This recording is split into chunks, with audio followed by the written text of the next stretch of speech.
ये कहानी सिर्फ एक आदमी की नहीं, ये कहानी है पावर की, सिस्टम की, वीकनेस की और उस अंधेरे सच की जहां लॉ और क्राइम के बीच की लाइन धीरे धीरे मिट जाती है।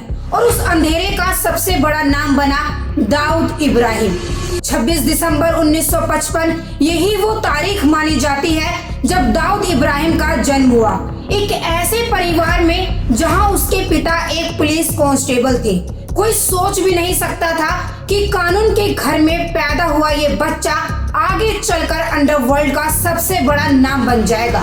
1960 से 1970 के दशक का मुंबई, जिसे आज हम सपनों का शहर कहते हैं, उस समय स्मगलिंग और लीगल ट्रेड्स का एक बड़ा हब बन चुका था। पोर्ट्स पे चलने वाले ब्लैक बिजनेस, गोल्ड स्मगलिंग और ब्लैक मार्केट ने एक पैरेलल इकोनॉमी खड़ी कर दी थी। इसी माहौल में दाऊद बड़ा हो रहा था और एक तरफ घर में लोग की बातें होती थी तो वहीं दूसरी तरफ बाहर की दुनिया में क्राइम का असर उस पे धीरे धीरे बढ़ रहा था। शुरुआत छोटी थी, पेटी थीफ्स, स्टेट क्राइम्स, लेकिन दाऊद सिर्फ एक आम क्रिमिनल बनकर नहीं रहना चाहता था। उसने जल्दी समझ लिया था कि असली पावर सिर्फ गुंडों में नहीं बल्कि सिस्टम को समझने और कंट्रोल करने में है। इसी सोच ने उसे मुंबई के एस्टैब्लिश्ड अंडरवर्ल्ड पहुंचाया, जहां उसने हाजी मस्तान और करीम लाला जैसे बड़े नामों से सीखा कि लीगल क्राइम को एक ऑर्गेनाइज्ड बिजनेस कैसे बनाया जाता है। 1980 के दशक तक दाऊद ने अपनी पहचान बना ली थी, लेकिन उसका विजन अलग था। उसने जी कंपनी की फाउंडेशन रखी, एक ऐसा क्राइम सिंडिकेट जो सिर्फ मुंबई तक सीमित नहीं था बल्कि इंटरनेशनल नेटवर्क से जुड़ा हुआ था।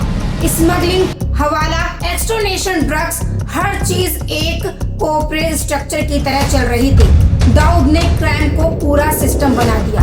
इसी दौरान उसका सबसे ट्रस्टेड आदमी बना छोटा राजन। दोनों ने मिलकर मुंबई अंडरवर्ल्ड पर अपनी पकड़ मजबूत कर ली, लेकिन पावर गेमिंग में दोस्ती ज्यादा समय तक नहीं टिकती। छोटा राजन और दाऊद इब्राहिम में आपसी में दूरियां बढ़ी और धीरे धीरे ये पार्टनरशिप एक खूनी रंजिश में बदल गई।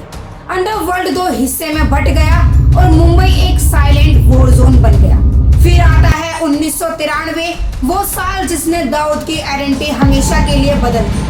1993 में बॉम्बे बॉम्बिंग्स ने पूरे देश को हिला दिया। इन्वेस्टिगेशन एजेंसी ने इस अटैक के पीछे दाऊद का नाम जोड़ा और यहीं से एक अंडरवर्ल्ड डॉन बन गया, इंडिया का मोस्ट वांटेड टेररिस्ट। ब्लास्ट के बाद प्रेशर इतना बढ़ गया कि दाऊद का इंडिया में रहना इम्पॉसिबल हो गया। रिपोर्ट्स के मुताबिक उसने पहले दुबई का रुख किया और फिर उसका नाम पाकिस्तान से जोड़ा।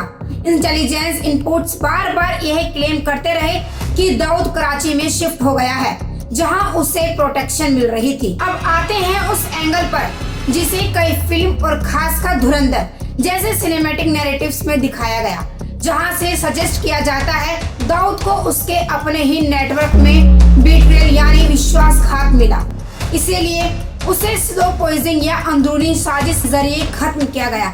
हालांकि ये बातें ऑफिशियली कंफर्म नहीं है, ये ज्यादातर थ्योरीज और फिल्मों और इंटरप्रिटेशन पर बेस्ड है।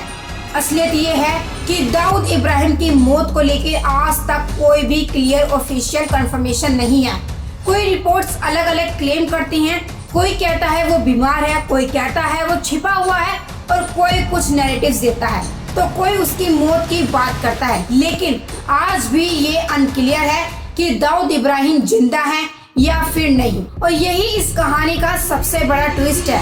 एक ऐसा इंसान जिसका जन्म 26 दिसंबर 1955 को हुआ, जिसने मुंबई की गलियों से लेकर ग्लोबल लेवल पर अपना क्राइम एम्पायर खड़ा किया।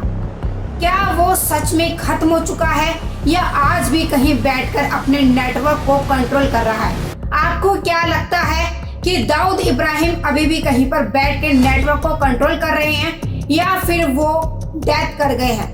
आपको क्या लगता है? कमेंट बॉक्स में जरूर बताएं और ऐसी वीडियो देखने के लिए वीडियो को शेयर कीजिए, लाइक कीजिए। धन्यवाद।